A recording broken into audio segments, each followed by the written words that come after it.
이 시간도 함께 기도 제목 나누겠습니다. 세계 모든 민족들의 평안과 전쟁 없는 평화의 시대를 위해서 기도해 주시기 바랍니다. 하나님께서 세워주신 교회 공동체가 빛과 소금의 역할을 온전히 감당하고 또 주님의 복음을 땅끝까지 선포할 수 있도록 기도해 주시기 바랍니다. 제주축복교회가 영적으로 육적으로 부흥할 수 있도록 맡겨주신 사명을 온전히 잘 감당하는 교회가 될 수 있도록 기도해 주시기 바랍니다. 우리 전영수 장로님 부모님 쾌유를 위해서 기도해 주실 때 가정의 평화를 속히 회복할 수 있도록 기도해 주시기 바랍니다. 우리 모경열 집사님 개인 가정 그리고 사업체를 위해서 기도해 주실 때 사업체가 속히 회복되어져서 하나님의 영광을 나타내는 사업체가 되게 달라고 기도해 주시기 바랍니다. 송영호 인도자 회복을 위해서 기도해 주시기 바랍니다. 완전한 회복을 통해서 하나님께서 맡겨주신 사명과 사역을 능히 잘 감당할 수 있도록 여러분 뜨겁게 기도해 주시기 바랍니다. 두 손 높이 드시고 아멘 할렐루야 삼창하시고 다 같이 기도하시겠습니다. 아멘 할렐루야 아멘 할렐루야 아멘 할렐루야.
살아계신 아버지 하나님, 은혜와 사랑을 감사함을 드립니다.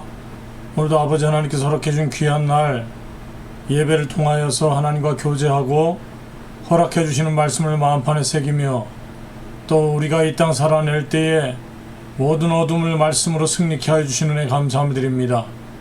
존귀하신 아버지 하나님, 세계 모든 민족의 평화를 위해서 기도했습니다. 모든 민족이 하나님을 두렵고 떨리게 믿게 하여 주시고 나아가서 하나님의 귀하신 사랑과 은혜를 체험하며 이 땅의 모든 전쟁이 소멸되어지고 바른 질서가 회복되게 하시고 더 나아가서 인류의 사랑이 넘쳐나는 아름다운 역사의 때가 앞당겨 이루어질 수 있도록 축복하시고 인도하여 주시옵소서. 존귀하신 아버지 하나님, 수많은 교회를 세워주셨습니다. 교회마다 맡은 바 제 역할을 온전히 감당하는 빛과 소금의 역할을 감당하는 교회들이 되게 하여 주시고 나아가서 주님의 복음을 땅끝까지 선포하는 일에 조금 더 막힘이 없도록 역사하여 주시옵소서. 특별히 제주축복교회 영육간의 강건함으로 붙들어 주시고 날마다 영권 목회 승리하게 하시며 아버지 하나님께서 허락해 주시는 은혜로 말미암아 날마다 성장하여서 부흥의 역사를 통하여 많은 영혼을 구제해낼 수 있도록 축복하여 주시옵소서. 오늘도 전용수 장로님 귀한 가정을 기억하여 주시고 가문의 아버지와 평화의 축복, 안정적인 축복, 두 부모님이 건강을 회복하고 모두가 기쁨 가운데서 아버지 하나님께 영광을 돌려드리는 믿음의 가문이 될 수 있도록 축복하여 주시고 우리 모경열 집사님 운영하시는 사업체를 기억하시고 아버지 하나님, 지금이 너무 어렵고 힘든 가운데 있으나 하나님께서 원하시고 바라시는 뜻에 합당한 시간에 반드시 선한 빛의 역할을 감당하는 사업체가 될 줄로 믿습니다. 아버지 하나님, 그 때가 앞당겨 이루어질 수 있도록 축복하여 주시옵소서. 송영우 인도자 영육간의 강건함으로 회복시켜 주시고 모든 질병이 물러가서 맡겨주신 사명을 온전히 감당하는 사역자가 되게 하여 주시옵소서. 오늘도 말씀을 통해서 함께 은혜 받고 말씀대로 살기를 다짐하는 축복의 역사가 있을 줄로 믿고 감사함을 드리며 존귀하신 예수님 이름 받들어서 간절히 기도 올리옵나이다. 아멘. 오늘 저희들에게 허락해 주시는 생명 양식은 출애굽기 31장 18절 말씀입니다.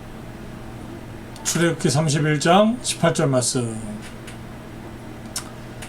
우리 다 같이 읽겠습니다. 시작. 여호와께서 시내 산 위에서 모세에게 이르시기를 마치신 때에 증거판 둘을 모세에게 주시니 이는 돌판이요 하나님이 친히 쓰신 것이더라. 아멘.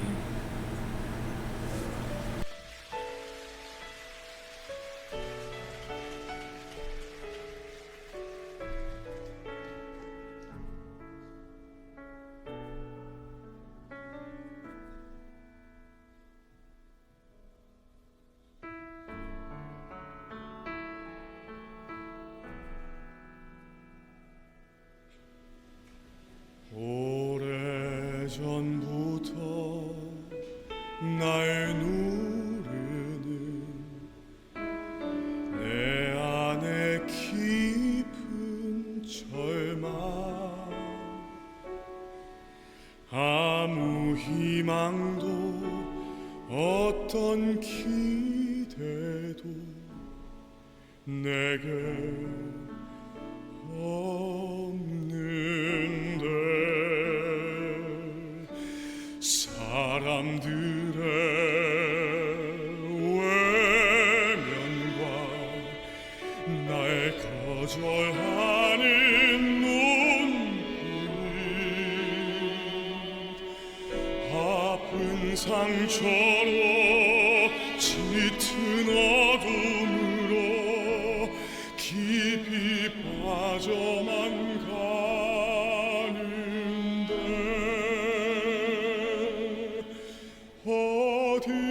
어디선가 내게 들리는 하나님 아들 주님이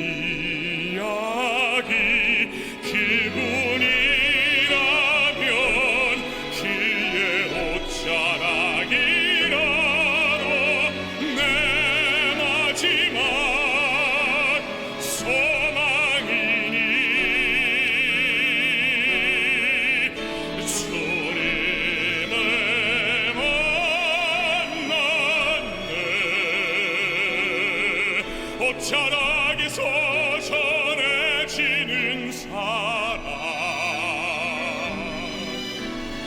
내게 임한 주님의 능력 날 누리는 아픔의 근원을 고치셨네 날 바라보시네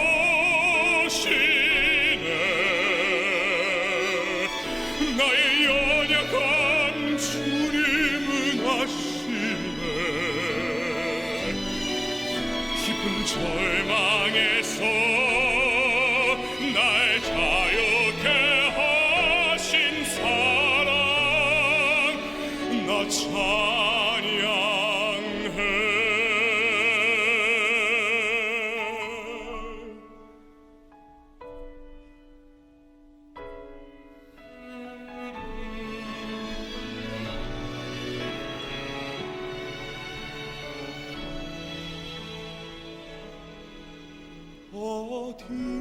어디선가 내게 들리는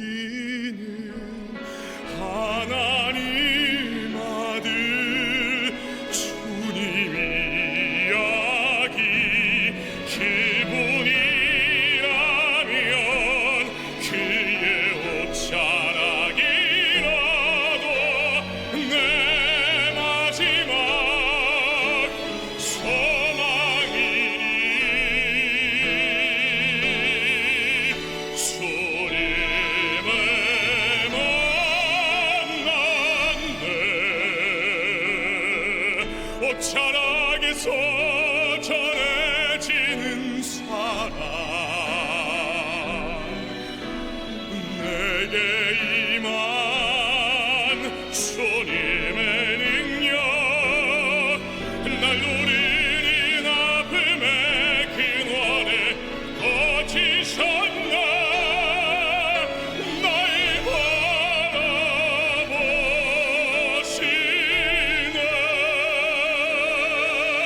나의 연약함 주님은 아시네 깊은 절망에서 날 자유케 하신 사랑 나 찬양해 깊은 절망에서 날 자유케 하신 사랑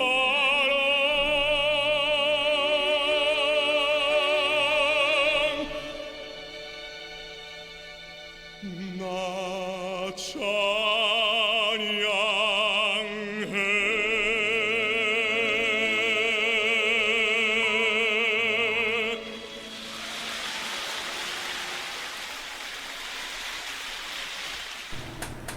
샬롬. 성경 구속사 은혜 언약의 표징 제사와 율법책 오늘이 제 31강째입니다. 광야 40년과 사사시대의 율법책 첫 번째 시간입니다. 서론적으로 율법책이 언제 기록되어졌는가? 주전 1446년 시내 광야에서 친히 하나님께서 음성으로 말씀해 주신 것을 하나님이 직접 두 돌판에 친수로 새기셔서 십계명을 기록하셨고 또 이것은 바로 성경 기록의 출발점이 되는 것이죠. 그리고 더 나아가서 하나님의 직접적인 계시로부터 시작된 말씀이다 라고 하는 것을 출애굽기 31장 오늘 본문 말씀 18절과 32장 16절 말씀은 증거하고 있습니다. 본론적으로 그렇다면 첫 번째 하나님께서 친수로 두 돌판에 기록하신 십계명에 대해서 살펴보도록 하겠습니다. 작은 첫 번째로 첫 번째 돌판에 기록된 십계명이 있다. 처음에 모세가 시내산에서 십계명을 받았죠. 출애굽기 32장 16절 말씀입니다. 이 십계명은 아까도 서론에서 말씀드렸듯이 하나님께서 친히 쓰신 돌판의 말씀이었죠. 그런데 이스라엘 백성들이 우상 숭배하고 난리가 났죠. 모세가 올라가 있는 동안에 그것을 참지 못하고 하나님이 없는 것에 대한 불안감, 하나님의 사랑을 받지 못하는 불안감으로 나타난 것이 우상 숭배였다는 것을 이스라엘 백성들은 역사적으로 보여주고 있는데, 그 두려움을 극복하기 위해서 또 다른 우상을 숭배했던 이스라엘 백성들을 바라본 모세가 매우 화가 났죠. 그래서 두 돌판을 깨뜨렸다고 성경은 기록하고 있습니다. 두 번째 돌판이 있었는데요. 이것은 하나님께서 다시 십계명을 기록하시기 위해서 모세에게 명령하신 돌판이죠. 그래서 모세가 7차로 시내산에 올라서 40일 동안 중보기도할 때 하나님께서 새로운 두 돌판을 준비하라고 명령하셨음을 출애굽기 34장 1절 2절과 신명기 10장 1절 2절 말씀을 통해서 우리에게 증거하고 있죠. 그리고 이 모세가 만들어 준비한 두 돌판에 역시 하나님께서 십계명을 친히 기록하셨다는 것을 알 수가 있습니다. 신명기 10장 4절과 출애굽기 34장 28절 말씀이 증거하고 있습니다. 자, 세 번째로 하나님의 말씀 성경의 절대적 권위에 대해서 성경 기록하고 있습니다. 성경의 절대적 권위, 하나님의 말씀의 권위에 대해서 기록하고 있다는 것이죠. 로마서 3장 2절이나 에베소서 6장 17절 말씀을 보면 성경은 하나님의 말씀 그 자체입니다. 다른 사람의 생각과 다른 뜻이 기록되지 않았다는 겁니다. 그리고 디모데후서 3장 16절과 히브리서 4장 12절, 베드로후서 1장 21절 말씀을 근거로 볼 때 사람의 마음을 감동시켜서 그 감동으로 기록된 것이다. 그래서 성경은 하나님의 감동으로 기록된 것이다 라고 기록하고 있습니다. 또 신명기 4장 2절 말씀 보니까 그러므로 하나님의 말씀은 더하거나 뺄 수가 없는 거예요. 가감할 수 없다는 거예요. 자신의 생각을 플러스하거나 자기가 마음에 들지 않는다고 해서 빼거나 할 수 없는 하나님 말씀 자체라는 것을 성경은 우리에게 증거해주고 있습니다. 그게 두 번째로 모세에게 기록하게 하신 하나님의 율법입니다. 모세에게 기록하게 하신 하나님의 율법. 작은 첫 번째로 출애굽 원년에 기록된 언약서가 있습니다. 모세가 십계명과 율법을 받아서 이 4차 등정 때죠. 율법을 받았죠. 이때가 출애굽한 지 50일째 되는 날이고, 사실 말씀 받는 날은 이 성령의 역사가 있는 오순절 날과 밀접한 관계가 있다는 것을 말씀하고 있는 거죠. 그리고 출애굽 주전 1446년 3월 6일에 이 말씀을 받은 날이다 라고 하는 것을 성경은 증거해주고 있습니다. 모세가 하나님의 말씀을 기록한 것들은요, 모든 말씀이라고 성경은 말씀하고 있고 밤새도록 기록했다고 증거하고 있죠. 출애굽기 24장 4절에 이것을 다른 말로 언약서라고 합니다. 언약서. 이 언약서는 원어적으로 세페르 하베리트라고 하는 단어를 히브리어에서 쓰고 있는데요, 계약의 책이라는 뜻이에요. 계약. 한마디로 계약책이라는 거예요. 출애굽기 24장 7절 말씀이 증거하고 있습니다. 그리고 이 언약서는 작은 두 번째로 피 뿌려진 언약서다. 피 뿌려진 언약서라고 성경 기록하고 있습니다. 출애굽기 24장 4절에서 8절 말씀 보니까 언약 체결을 할 때 희생 제물의 피가 사용되어져서 뿌려졌다는 것을 성경 기록하고 있습니다. 그리고 히브리서 9장 19절 말씀 보아도 책에도 피를 뿌렸다고 기록하고 있죠. 그래서 언약서에 뿌려진 피는 오늘날 우리가 어떻게 이해해야 되는가? 바로 예수 그리스도의 피를 예표하고 있다. 그 당시에는 생물의 희생 제물의 피가 사용되었지만 오늘날을 살아가고 있는 우리는 히브리서 9장 12절과 14절 말씀이나 사도행전 7장 38절 말씀을 근거로 볼 때 예수 그리스도의 피로 말미암아 하나님과 언약을 체결한 사람들이다 라고 하는 것을 성경은 우리에게 증거해주고 있습니다. 자, 세 번째로 언약서의 보존과 보충. 언약서가 어떻게 보존되어졌고 또 중간중간에 추가가 되었다는 것을 성경 기록하고 있어요. 언약서는 제사장들을 통해서 보존되었다. 신령한 제사장들을 통해서 오늘날도 보존되어진다.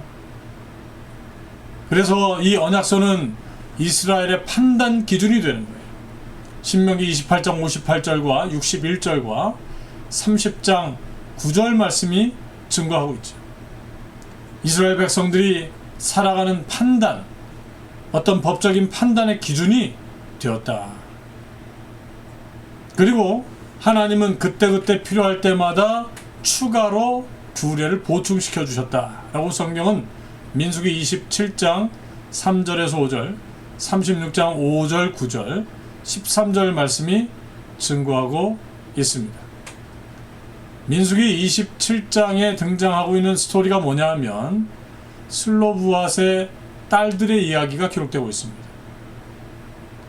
슬로브앗이라고 하는 인물이 있었는데요. 아들들에게만 그 기업이 전달되어졌다는 거죠. 그런데 이 문제를 가지고 모세에게 나아가서 딸들이 우리에게도 이 문제를 해결해 달라고 청을 올립니다. 그래서 모세는 하나님께 이 그대로의 문제점을 보고를 드리고 하나님께서 판결하시는 장면이 성경에 기록되어져 있습니다. 그 내용들을 자세히 살펴보면 이 슬로브앗이라고 하는 인물은요, 므낫세 지파 사람이에요.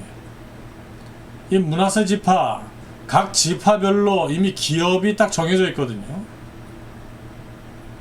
그런데 이 딸들만 있다고 해서 만약에 이 기업을 물려주지 않으면 므낫세 지파 자체가 기업이 손실이 오는 거예요. 근데 하필이면 딸들만 남았네요. 그래 딸들이 모세를 찾아가서 기업받을 자격을 달라고 간청했음을 민수기 27장 1절에서 4절 말씀은 증거하고 있습니다. 아까도 설명드렸지만 모세는 하나님께 이 점에 대해서 묻죠. 하나님께서 어떻게 대답을 하셨을까요? 첫 번째는요, 딸들에게도 기업을 주어라. 그렇게 명령하셨습니다. 만약에 아들과 딸이 없어도 그 죽은 사람의 형제에게 그럼 기업을 물려라. 지파 안에서예요.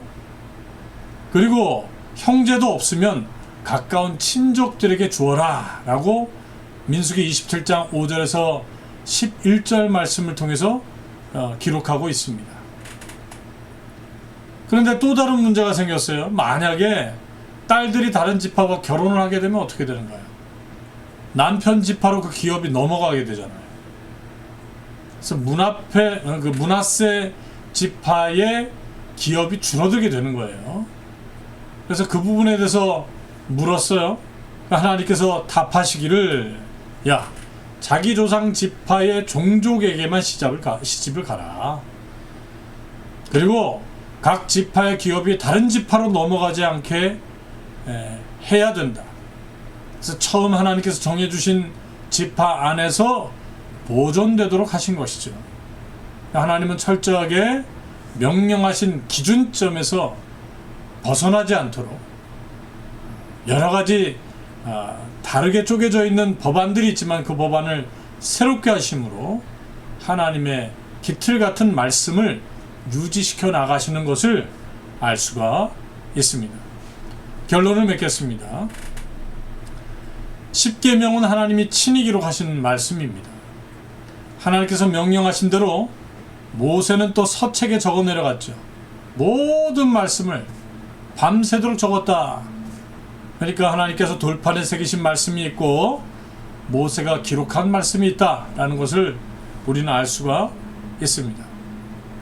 아까도 말씀드렸듯이 슬로보아스의 딸들에게 주신 기업 보존의 규례는 시대를 초월했습니다. 어디에서 이 진가가 발휘가 되느냐 하면 아브라함과 다윗의 자손으로 오실 여자의 후손을 위하여 다윗의 두 가문을 보존시키시고 나중에 역사 가운데서 하나가 되게 하시는 장면을 우리가 목도하게 됩니다. 다윗에서 솔로몬으로 이어지는 마태복음 족보가 있고요. 42대 족보죠. 그리고 다윗으로부터 나단으로 이어지는 누가복음 족보가 있습니다. 이 77대 족보죠. 그래서 요셉과 마리아의 결혼을 통해서 다시 이어져서 마리아에게서 예수 그리스도께서 성령으로 잉태된 사건을 아주 기가 막히게 기록하고 있는 거죠. 마태복음 1장 6절과 누가복음 3장 31절 말씀이 증거하고 있습니다. 자, 보시면 아시겠지만 아담부터 아브라함까지, 아브라함부터 다윗까지는 다 같아요. 마태복음 족보나 누가복음 족보에서 똑같이 기록하고 있다는 거죠. 그런데 솔로몬과 나단으로 나뉜다는 거예요. 마태복음 족보는 솔로몬에서 요셉까지, 그리고 누가복음 족보는 나단에서 마리아까지. 그래서 마태복음은 요셉의 족보라고 할 수가 있고 누가복음은 마리아의 족보라고 할 수가 있는 거예요. 그리고 마태복음의 족보는 예수님의 법적 왕통 계승에 대해서 말씀하고 있고 누가복음에서는 예수님의 자연적 왕통의 기록을 나타내 보이고 있다는 겁니다. 이분들이 합류가 된 거예요. 다윗의 가문을 보존하실 때 솔로몬 계열을 보존하셨고 나단 계열을 보존하셨어요. 마태복음 족보와 누가복음 족보로 나뉘어졌죠. 근데 마리아와 요셉이 하나가 되니까 두 가문이 만나게 되는 거죠. 그래서 예수 그리스도께서 탄생하셨다. 다윗으로 말미암아 나라가 솔로몬 시대에 다 통일 왕국을 이루었잖아요. 그런 것처럼 예수 그리스도로 말미암아 하나님 나라가 완성되어지는 것을 보여주고 있는 거예요.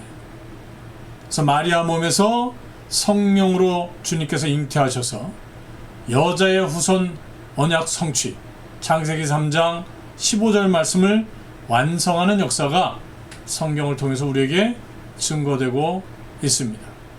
그러므로 우리가 알아야 될 것이 뭔가? 바로 하나님의 언약과 말씀은 오랜 세월이 지나도 반드시 성취된다는 겁니다.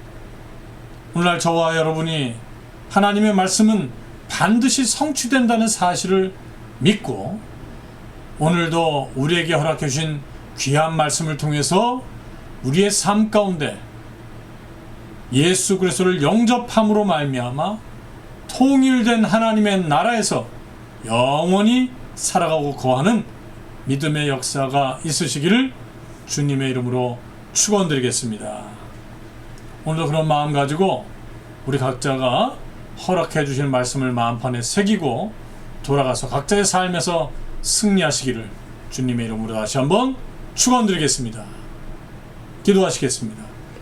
살아계신 아버지 하나님, 오늘도 허락해 주신 말씀을 통해서 다시 한번 우리의 신앙을 점검하고 하나님의 한번 약속하신 약속은 언젠가 때가 되면 이루어진다는 사실을 바라보면서 언약의 책, 우리에게 약속해 주신 신령한 언약서 말씀이 날마다 우리의 삶 가운데서 온전히 새겨져서 그 말씀이 우리의 삶에서 완성되어지는 놀라우신 역사만이 있게 하여 주시옵소서.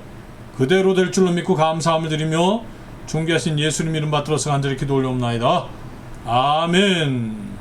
하나님께 영광의 박수 올려드립니다.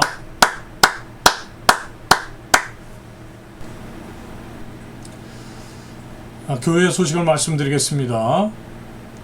다음 주 봉헌기도는 오덕균 형제님이 담당해 주시면 좋겠습니다.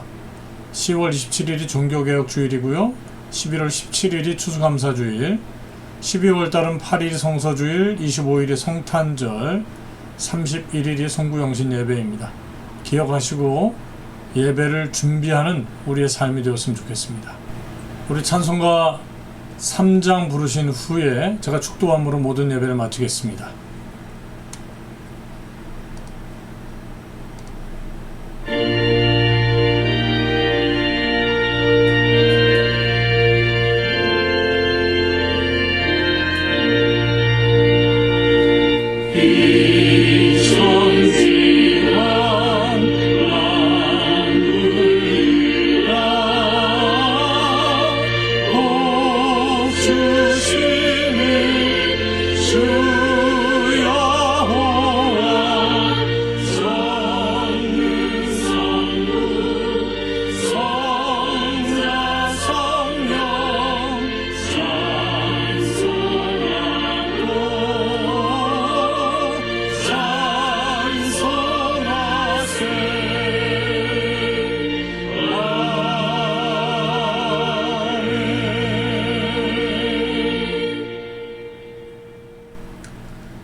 지금은 우리 주 예수 그리스도의 한없는 은혜와 우리 아버지 하나님의 극진하신 사랑하심과 성령님의 감화감동 내주 교통하심의 역사하심이 머리를 숙이고 오늘도 허락해 주시는 말씀에 힘입어 이 땅에서 구속의 역사를 깨닫고 구속사의 주인공이 되길 소망하는 머리 숙이신 성도님들 머리 위에, 가족들 위에, 직장과 사업체 위에, 나라와 민족 위에, 교회 위에 지금으로부터 영원토록 함께 있을지어다. 아멘.